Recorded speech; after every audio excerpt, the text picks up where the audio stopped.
What's going on, everybody? Thank you guys so much for watching the show. Wanted to talk to you about our friends over at Prize Picks, the best place to win cash while watching sports. This app is really easy to use. You just pick more or less on a few player stats, and you could win up to 1,000 times your cash on a single lineup. Best of all, Prize Picks will give you $50 when you play your first $5 lineup. Win or lose, you'll get $50 for playing. Use the promo code PFF and download the app now.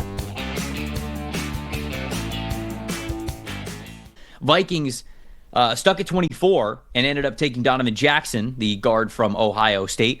Then in the third round, they took Ty Felton, the wide receiver from Maryland. Fifth round, edge rusher Tyrion Ingram-Dawkins from Georgia. Sixth round, linebacker Kobe King from Penn State. And then also in the sixth round, Pittsburgh tight end Gavin Bartholomew. Our staff gave this draft, although small, a C- here for the Minnesota Vikings. What do you think, Dalton? Is that a little harsh, or is that the range that you would have them as well? No, it's probably about right for me. I'm not as big a fan of Ty Felton as a lot of people, and I don't think he was a third-round type of pick. I mean, I get it. He's a guy who can take short routes and break tackles, and the Vikings were 29th in the league in missed tackles forced from their wide receiver group last year. So I get it from, I guess that's the one stat I could really find at it. I'm not a huge fan of Ty Felton. The headliner is obviously Jackson, and you look at it, you project him being their starting left guard if they're taking him that early, and this was always just bound to happen. If the Vikings were stuck making 4, they ended up making 5 picks here, right around the area where they started.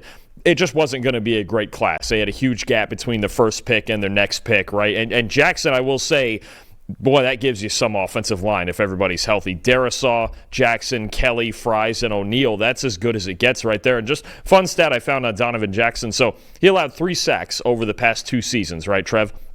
One of them was to Mason Graham, and 2 of them were to Abdul Carter while he was playing in his first ever start at left tackle. So as far as pass protection goes, and you're replacing a guy in Blake Brandel who gave up the most sacks and the second most pressures in the league last year, I think, look, if they couldn't trade down, maybe they tried to and just couldn't find a match or a trade that they liked, then go get a surefire starter. I know, the talk is going to be, well, was Donovan Jackson overdrafted at 24? Well, not really, because they weren't going to be able to get him if they didn't take him at 24. So again, if that's your only option, get your guy. You could talk about an overdraft or whatever, but especially with Gray Zabel and even Tyler Booker already gone, it's really the only option they could have taken at 24 there if they were going to go interior offensive line.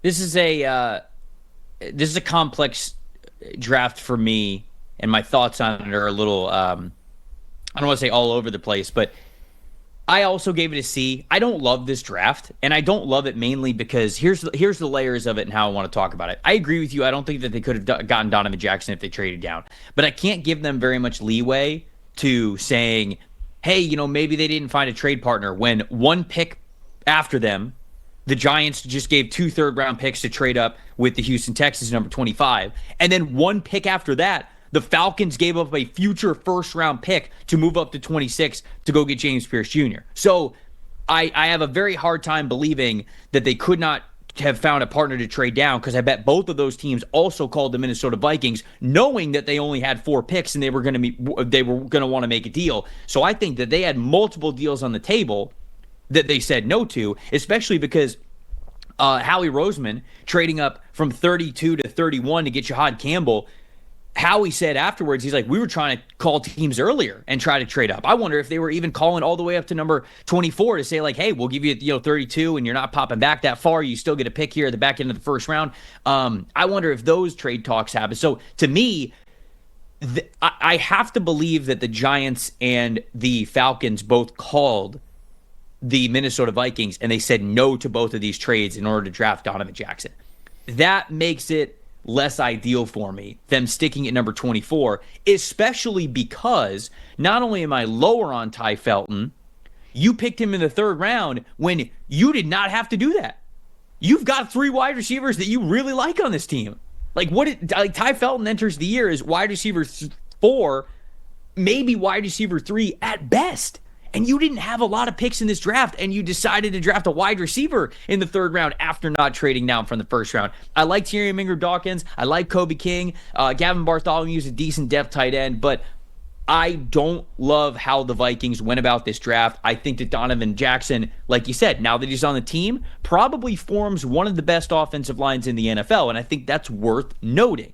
But versus how they could have navigated the draft, especially for the fact that they took Felton, in my opinion, what is not only an overdraft, but also a luxury pick for this team with not a lot of draft picks. It's hard for me to get super fired up about this team, even with Donovan Jackson really completing their offensive line. Yeah, I agree. I mean, you look at the depth of picks, and I just don't know that there's a whole lot of impact there. There's a couple of guys who I think are nice rotational players, as special teamers. Ingram Dawkins, obviously Kobe King, I like as a run defender, but you can't trust him out there in coverage. So, look, again, not a lot of picks. Not a lot of picks that we love from the ones that were made. I do like Jackson and how he fits in there, but this was just bound to happen with them. If they were going to stick with this few picks, then they probably weren't going to have a great draft unless they played it absolutely perfect with all four. They ended up with 5 picks here. I think there was a trade down spot late on day 3. So, this is just where we're at. They took one surefire starter, and then I think a lot of flyers.